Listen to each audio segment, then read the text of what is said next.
Okay, so we've discussed the letter to the church. We've discussed who I am today, who I was in the past, and the cup of life and how it needs to come back together. You know, I've assembled or called for the army of the Lord to march against the evils of this nation. But you need to know exactly who your enemy is.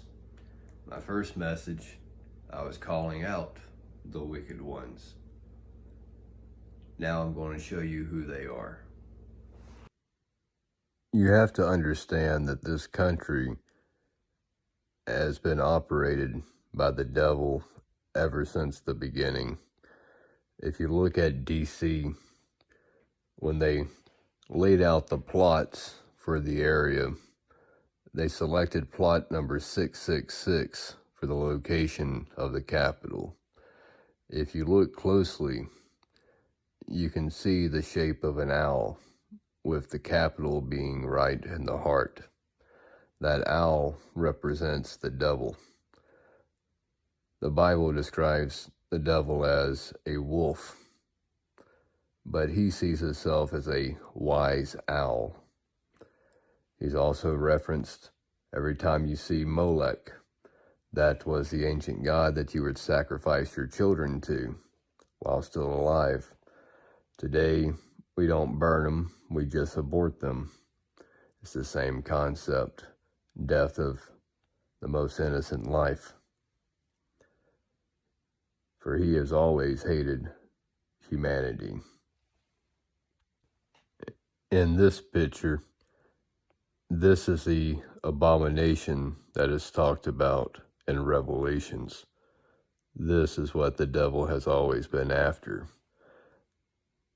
You see the two serpents wrapped around? One serpent represents the first serpent in the garden.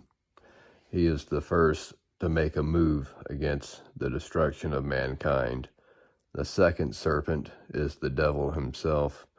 They have always sought to destroy the seed of man and then control the body of a woman for their own wicked desires, all while having the mindset and control of the devil. And he has many, many followers. They are all over the place. But you do not need to be afraid of this enemy. That victory has already been sealed. And one thing I did not mention about the heavenly creatures, for they are important. There is the snake, the ox, and the lion.